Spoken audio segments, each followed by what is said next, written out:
네, 안녕하세요. 유현태입니다.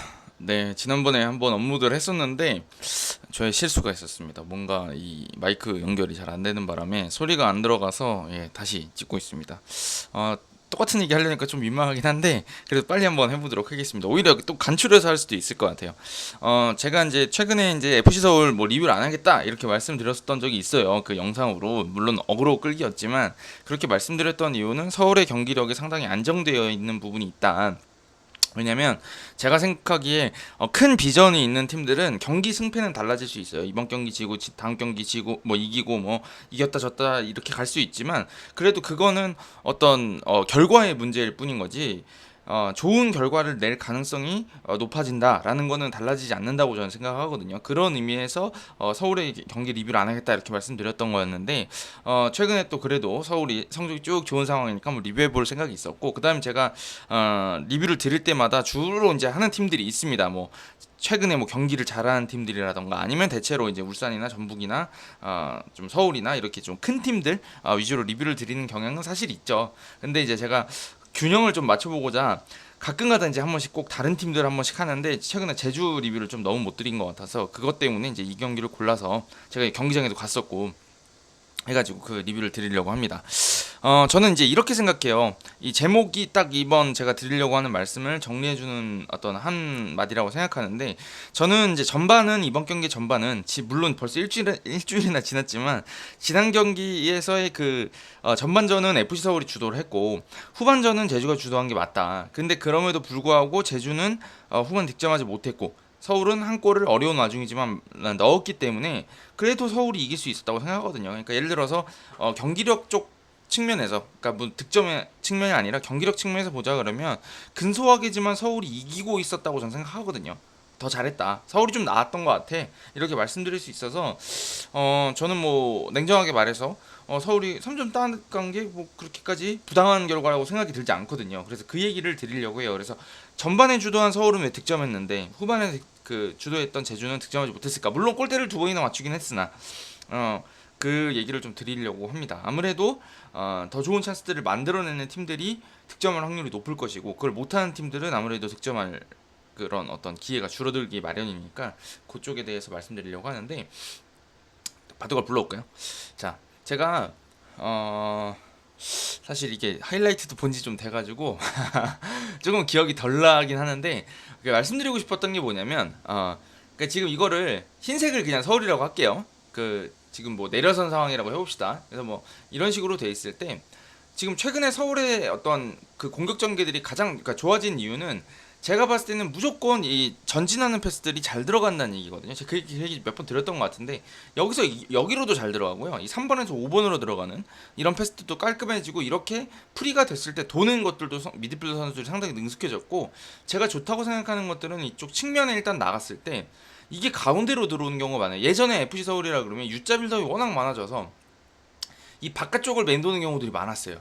근데 최근에는 여기 들어갔을 때 이 선수가 여기를 예를 들어서 이렇게 잡고 있던 선수가 여기를 좁히기 전에 앞으로 빨리 넣고 이 선수가 이렇게 쫓아가거나 뭐 미드필더가 붙겠죠. 근데 여기서 템포가 떨어져서 어영부영하다 뒤로 가다가 이게 뭐 잘리거나 이렇게 압박당하는 게 아니라 이거를 그냥 바로 원터치로 뭐 제시 링가드나 이런 선수들한테 잘 돌려내 주거든요. 지금 이런 걸 잘하는 게 지금 이승모 선수가 상당히 전 잘해주고 있다고 생각이 드는데 이렇게 되면서 지금 공격의 속도가 붙고 있거든요.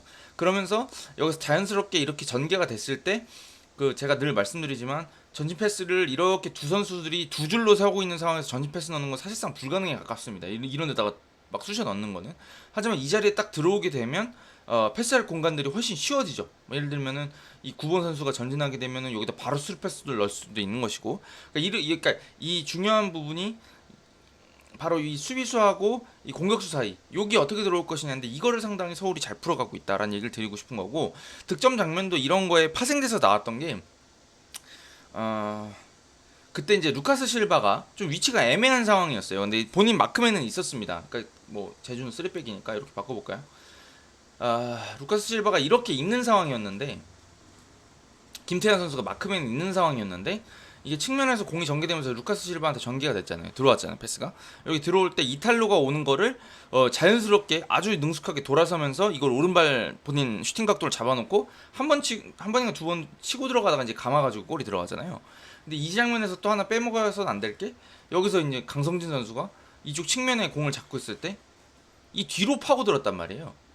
여기를 이렇게. 그래서 김태현 선수가 이 강성진을 견제하느라고 여기는 루카스 실바 잡지 못합니다. 그러니까 이게 결국에는 어떻게 만들어진 거냐면, 이 수비하고 이 수비하고 미드필더 사이에서 공을 잡는 게 중요하다고 말씀드렸는데, 여기서 만약에 강성진이 그대로 여기 서 있었으면, 예를 들어서 이쪽에 그냥 좁혀 서 있으면 여기 루카스 실바 공을 못 주거든요. 그러면 이 측면에 머무르기 때문에 이쪽 중앙 들어오는 게 힘들 수가 있는데, 이 선수가 자연스럽게 빠져주면서, 물론 여기 공이 안 들어가요. 더미런입니다, 어떻게 보면. 근데 이제 강성진 선수는 바로 간 거겠죠. 이게 이렇게 움직임을 한번 해준 덕분에, 이 움직임을 한번 해준 덕분에 이 8번 선수가 이쪽에서 나오질 못하게 되면서 이 공간이 열리게 된 거죠. 사실 이 공간에서 돌아서면서 득점이 나왔다. 그러니까 결국에는 서울은 상대가 내려섰을 때, 제주가 촘촘하게 공간을 잡고 서 있을 때 이 공간 노리는 거에 대해서는 어느 정도 보관을 가지고 있었다, 이런 생각을 할 수가 있는 거죠. 그래서 전반적으로 보면, 전반전에 서울의 공격이 뭐 계속 슈팅만 때리고 막 계속 막 어떤 위험한 그런 위기들을 제주에 안겨줬느냐, 그럼 그건 아니에요. 그렇지만 공격 전개를 할 때 보면, 저렇게 들어가다가 한번 상대가 집중력이 흐트러지면 골이 들어가겠구나 라는 장면들을 많이 만들어줬던 거죠. 예. 그래서 전반적으로 서울의 공격 전개가 나쁘지 않았다, 그 말씀을 하나 드려야 될 것 같습니다. 그래서 저는 서울은 지금 이 제목처럼 주도권이 있을 때 골을 바꿀 수 있는 경기력을 보여줬다, 이렇게 좀 정리를 드리면 될 것 같아요. 최근에는 이 뒤에서 좀 더 그냥 이어서 말씀드릴게요. 제가 제주 설명드리고 말씀드리는 게 좋을 것 같다고 했는데 그냥 서울 말씀드리면, 근데 이제 지금 더 나아져야 될 점은 분명히 있습니다. 문제가 뭐냐면, 후반전은 좀 문제였죠. 경기력이 제주한테 너무 쳐맞는, 거의 뭐 일방적으로 당하는 수준의 경기력이 됐었는데, 전반전에는 전방 압박도 많이 시도하고 전방 압박을 기초로 해가지고 골 찬스도 많이 만들어내고 주도권 잡고 전반전에 경기 운영을 잘 했는데, 후반전에는 반대로 제주한테 그걸 당했단 말이에요. 제주 전방 압박에 풀어나오지 못하고 역습도 뭔가 확실하게 이 방점을 찍어주지 못하면서 경기를 어렵게 끌고 가게 됐는데, 이거는 좀 서울이 저는 나아져야 될 점이라고 봐요. 이게 제가 종종 말씀드렸던 것 같기도 한데, 뭐 맨체스터 시티나 레알 마드리드라고 해가지고 뭐 90분 내내 주도하는 경기를 하려고 하지 않아요, 사실은. 뭐 시티도 상대가 1대0 정도까지는 안 나온다, 그러면 기다릴 수 있죠. 기다리고 거기서 무리하지 않는 경우들이 있지만, 뭐 2대0쯤 되면 상대가 나온단 말이에요. 그럴 때는 맨시티도 수비해요.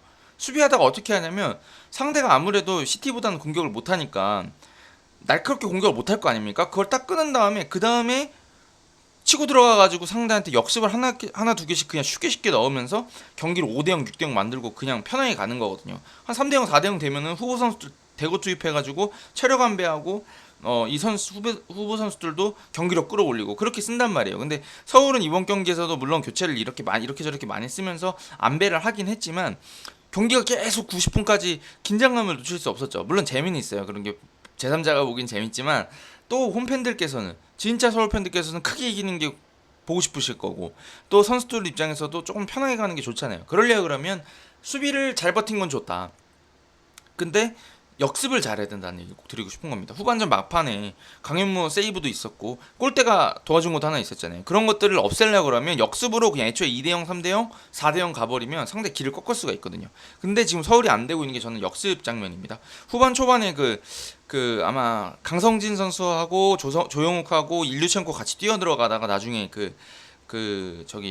윤종규 선수한테 일류첸코가 넘겨준 장면이 있었는데, 그 장면에서 좀 아쉬웠던 게, 강성진 선수가 아마 오른쪽으로 뛰어 들어갔던 것 같고 조용욱이 밀고 들어가고 일류첸코가 이쪽에서 따라 들어오는, 거의 뭐 제가 보기엔 숫자가 더 많아서 마무리가 됐어야 되는 상황인데, 여기서 아무래도 이 선수들의 움직임이 좀 부족했던 것 같아요. 제 생각에는 이게 꼭 본인이 받으러 갈 필요가 없어요. 내가 꼭 받아야지라고 할 게 아니라, 예를 들면 강성진 선수도 여기서 이렇게 가다가 공을, 제가 정확히 기억은 안 나요. 제가 일주일이나 지나가지고. 근데 예를 들어서 이쪽 침투에 들어가다가, 지금 이제 서울의 느낌이 어떤 느낌이냐면, 역습할 때 여기까지 오다가 멈춰버려요. 왜냐면 내가 여길 들어가면 오프사이드라는 걸 아니까 멈춰버린단 말이에요. 그러니까 여기서 이 선수가 이렇게 잡아놓으면 약간 외통에 걸리는 느낌? 여기를 주면 이렇게 쫓아갈 것 같은 느낌이고, 그죠? 안 주면 여기를 견제해가지고 슈팅각을 막을 수 있을 것 같은 이런 느낌으로 붙을 수가 있거든요. 근데 이럴 때 제가 원하는 거는, 제가 좀 말씀드린 건 뭐냐면, 차라리 이 선수가 동선을 이렇게 짜서 들어오는데 뭔가 잡기가 어려워진다 싶으면 이렇게 돼서 다시 들어가야 된다는 얘기죠. 2차 동작을 예를 들면이에요. 꼭 그 장면이 아니라 예를 들면이래요. 이렇게 해서 다시 2차 동작을 해서 들어가면 이 선수가 일로 여기를 막아야 될 거 아닙니까? 이 뒤로 파고드는데. 그러면 이 선수가 이거를 이렇게 잡아 들어가면 공간이 열린단 말이죠. 그러니까 일류첸코 같은 경우도 제 기억에 왼쪽에서 오다가 이거를 조용 선수하고 잡을 때 이렇게 동일선에서 이걸 이렇게 잡아놓고 조용욱이 이렇게 따라 들어가다가 이제 뒤에서 결국에 패스각이 둘 다 안 나서 뒤에서 따라 들어온 윤정규 선수가 마무리한 장면이었거든요. 근데 그 장면을 생각해 보시면 약간 제 생각에는 또 이거를 뭐 조용 선수가 주고 오히려 2대1을 받으려고 한다거나 해서 이 선수를 끌어당겨 놨으면 딱 맞아들이진 않지만 여기서 이제 이런 식으로 들어오면서 일루첸코가 오히려 오른발을 유도한다거나 슈팅을 한다거나 이 선수가 이걸 잡으러 따라 들어오면 이걸 다시 강성진한테 연결한다거나 혹은 뭐 윤종규 선수가 더 쉽게 그러니까 나쁘진 않았는데 더 잘 만들 수도 있어요. 근데 이게 단순히 비단 이 한 장면이었으면 제가 더 말씀 안 드렸을 텐데 사실은 전반전에도 20몇 분결로였던 걸 기억하는데 강성진 선수 쪽에서 역습 장면이 있었거든요.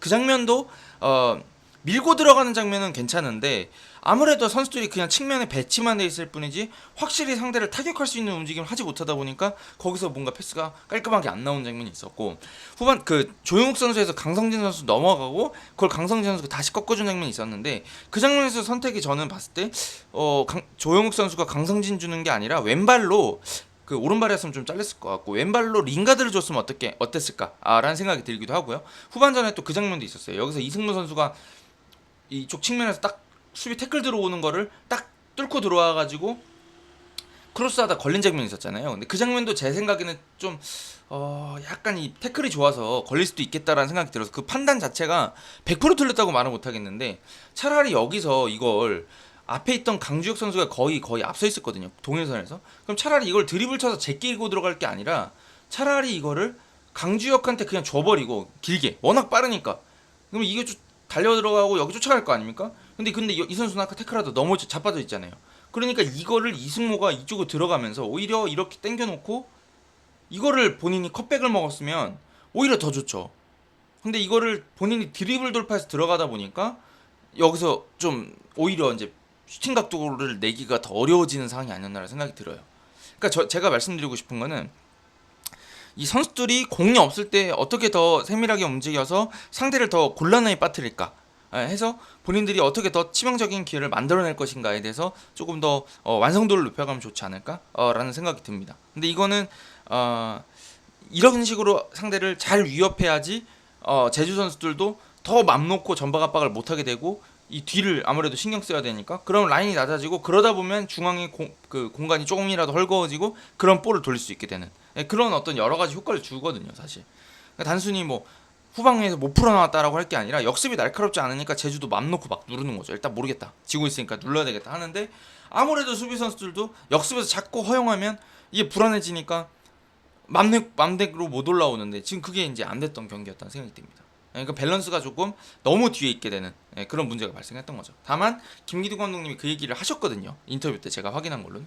그러니까 그런 것들을 고칠 수 있다는 점을 생각해 보면 역시 서울은 더 좋아질 수 있는 게 아닌가.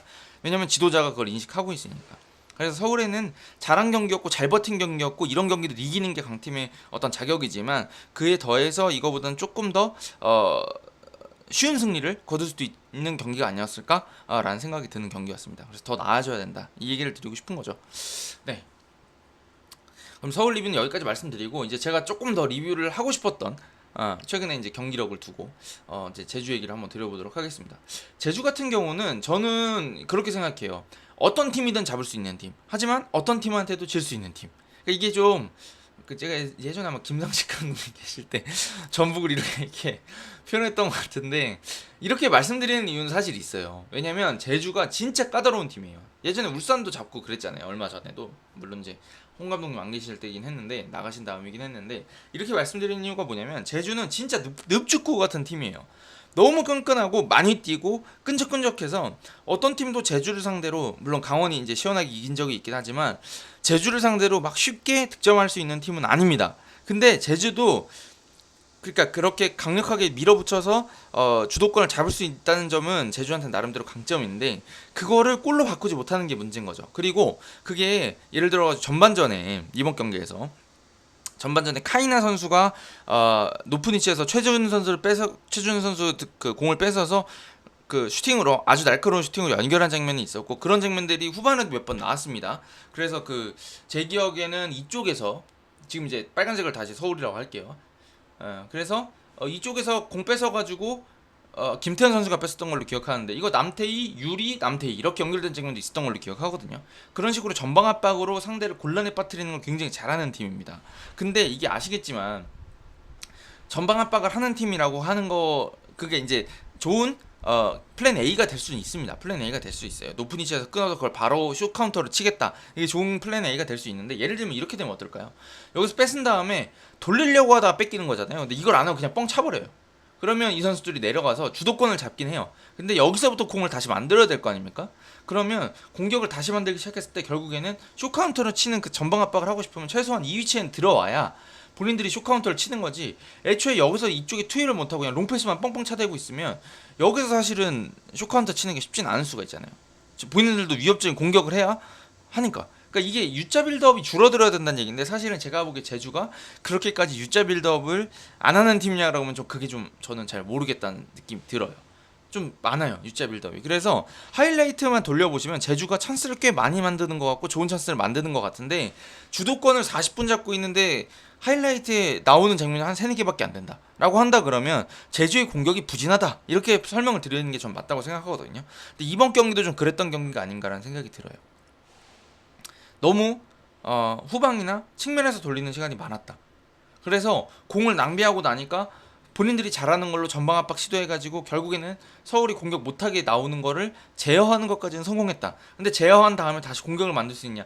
못하니까 또 공을 빼앗기고 다시 눌러야 되고, 다시 공은 찾아오는데 또 공격 못하니까 또 다시 찾아야 되고 해서 힘은 굉장히 많이 쓰고 있고 부지런한 팀인 거 알겠는데, 그거에 비해서 효율이 좀 떨어지는 팀이 아닌가. 그게 지금 제주의 순위가 8, 9위에서 싸움을 하고 있는, 7, 8인가요? 8위, 8위, 9위 맞죠? 8, 9위에서 싸움하고 있는 이유가 아닌가? 라는 생각이 드는 경기였습니다. 그래서 이번 경기도 잘 돌려보시면 대체로 제주가 찬스를 만들어내는 방식은 중앙에 투입되고 이게 측면으로 됐을 때 날카로운 크로스들이 나오면서 거기서 찬스를 만들어내요. 그래서 제 기억에 기억나는 장면이, 아까 이쪽에서 전방 압박해가 남태희, 유리, 남태희 장면도 유리한테 투입되는 장면이 중앙에 투입이 깔끔하게 들어갔을 때 남태희 선수 슈팅 굉장히 위협적으로 나왔던 장면이고, 그 다음에 여기서 제가 기억나는 게 여기 김정민 선수 투입되고 여기서 김태환한테 나가는 수루 패스 들어갔던 장면, 76분인가 그랬던 걸로 기억하는데, 이 장면도 생각해보시면 여기 투입이 안 되면 이거를 단순하게 이런 식으로 때려넣고 이걸 쫓아가라는 건 말이 안 돼요. 왜냐면 여기서 헤딩으로 자를 가능성이 있고, 이렇게 오더라도 김태현 선수가 오더라도 여기 있는 센터백이 노는 게 아니고 여기 뛰쳐나갈 텐데 여기 커브 쳐버리고, 그러면 이게 아무래도 여기서 보고 있다가 볼이 날아오는 걸 보면서 처리한 선수가 훨씬 유리하지, 본인 뒤에서 날아오는 공에 침투하는 선수가 이거를 잡아놓는 건 너무너무 어렵거든요. 그렇잖아요. 공은 일루 진행하고 있는데 그러니까 이 선수가 이렇게 등만 접어도 이기는 거거든요, 사실. 그러다 보니까 이런 패스를 할 게 아니라 이쪽 측면을 살리기 위해서는 이쪽을 한번 거쳐서 패스기를 이렇게 내줘야지 훨씬 쉽다는 거죠. 근데 이거를 김정민 선수가 잘 해줬거든요. 근데 이런 장면이 더 안 나온다라는 거죠. 그리고 또 하나 기억나는 거, 유리한테 투입됐던 거 유리가 바로 돌려줘서 남태희 선수가 잡아가지고 크로스했던 장면들. 예. 그리고 전반전에 이탈로가 뚫고 들어오면서 이쪽 측면에서 주고받으면서 이쪽에서 약간 주고받으면서, 전반전이었으니까 아마 이쪽 제 머릿속 그 상황으로는 이 반대쪽이었겠지만 이렇게 공격하는 방향에서 여기서 뚫고 들어와가지고 헤이스가 오른발 슈팅했던 장면도 보시면 주로 측면에서 이렇게 측면 툭탁툭탁 하면서 측면으로 나갔다가 이게 일로 들어와서 이 공간에 들어왔을 때 뭔가 일이 나오거든요. 이거 똑같은 거예요. 서울도 아까 처음에 그런 말씀 드렸었잖아요. 근데 지금 제주의 공격이 여기 좀 많이 떨어져 있다. 그게 문제다. 그래서 이 중앙 쪽이 어떻게 들어올 것인가를 좀 더 고민해야 되지 않느냐라는 생각이 듭니다. 그래서 제가 좀 아쉽게 생각하는 것들은 항상 말씀드리지만 이쪽 측면에서 이게 후방에서 볼 투입될 때 깔끔하게 들어야 된다. 그러려 그러면 이 받아주는 선수들의 움직임이 너무너무 중요하다. 예를 들어서 여기서 이 8번한테 전개가 되는데 여기서 준비 안 하고 있다가 나중에 뒤늦게 받으러 나오면 이 선수가 따라 붙어 온단 말이에요. 그러면 넣었다가 할 수 있는 게 그냥 리턴밖에 없어요. 근데 여기서 다 바로 붙으면 전방 압박 당한단 말이에요. 근데 이렇게 받는 게 아니라 아무래도 이 선수가 이 깊은 위치에 있어도 돼요. 이 3번이 공을 잡고 있을 때는. 그럼 이렇게 공 잡고 있으면 이 선수가 이 선수를 마크를 할까요? 마크 안 합니다. 왜냐?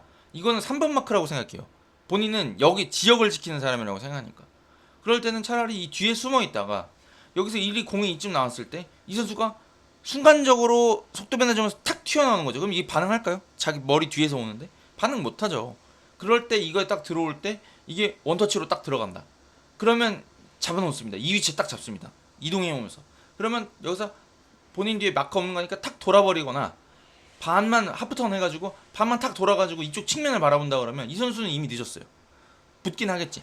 그러면 아니 뭐 완전히 돌지 못하더라도 이 선수 등진 상태로 이렇게 잡아놓고 이쪽을 쳐다보고 있다 그러면 이쪽 전개가 될 수 있죠. 근데 이게 또 되는 게 이쪽 전개를 할 것 같으면 이 선수가 여기를 잡을 텐데 그럼 이 선수가 움직임을 좀만 잘해주면 뛰는 척하다가 뛰는 척해서 이 선수 이쪽에다 유도해놓고 이쪽으로 나왔다. 그러면 여기서 공받을 수 있거든요. 그러면 이 선수가 다시 나올 텐데 이 선수가 뛰어들어가서 받을 수도 있고 아니면 이 공격수가 준비하고 있다가 조금씩 이동하고 있다가 여기서 이제 공을 다시 받아줄 수도 있는 거고 혹은 이쪽으로 뛰는 척 하다가 여기 받아줘서 다시 받아서 이렇게 받아서 이렇게 오고 이 선수가 뛰는 데다가 이렇게 그러면 사이 벌어졌으니까 이렇게 침투하는. 그러니까 지금 제가 드리는 게 되게 이제 너무 간단하게 설명해서 저거 뭐 되게 쉽게 설명하네 이렇게 말씀하실 수도 있는데 맞아요. 맞긴 맞는데 이런 식으로 첫 단추가 하나 이 4번한테 볼 들어가는 게 첫 단추를 잘 껴야지 이런 식으로 다른 선수들 그냥 첫 단추 잘 끼고 두 번째 단추들이 움직임을 조금만 잘해주면 조금 더 세밀하게 공격 전개가 가능한데 지금 이 첫 단추부터 잘 못 끼고 있다는 게 제주의 문제가 아니냐라는 이야기를 드리고 싶은 겁니다.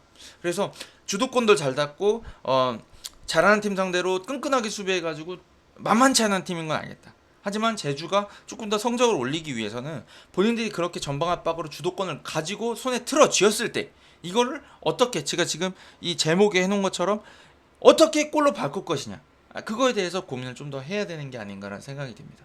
그래서 그게 잘 돼 있는 팀들은 대체로 순위가 올라가는 거예요. 강원 성적 잘 나오잖아요. 네, 뭐 울산도 마찬가지고. 네, 근데 아무래도 이게 어떤 팀적으로 해결하지 못하는 팀들이라고 저는 생각하는 팀들이 이제 지금 최근에 제주가 있고 대구도 솔직히 좀 그렇죠. 세징야가 좀 많이 해줘야 되는 팀이라고 느껴지잖아요. 그게 또 하나 있고 또 밑에 있는 팀들 대체로 보면 여기서 이런 데서 같이 해결해가는 게 안 되는 팀들이 밑에 많이 있거든요. 사실은 그러니까 이런 장면들을 제주가 좀 고민해야 된다. 그래서 사실은 이런 게 고쳐지지 않으면 제주도 지금 8, 9위 정도의 순위가 계속 유지되지 않겠느냐 라는 생각이 든다. 라는 이야기를 드리면서 조금 늦은 리뷰를 마치도록 해보겠습니다. 네, 오늘이나 뭐 내일 또 경기가 또 있는데 제가 볼 수 있을지 모르겠어요. 최근에 제가 좀 이 바쁜 일들이 좀 있어가지고 오늘 경기를 볼지 모르겠는데 어쨌든 제가 최대한 보고 또 이번 주말에도 리뷰를 한번 해보도록 하겠습니다. 네, 지난번 리뷰랑 좀 내용이 달라진 것 같긴 한데 어쩔 수 없어요. 네, 이렇게 마무리하고 가보도록 하겠습니다. 또 오겠습니다. 감사합니다.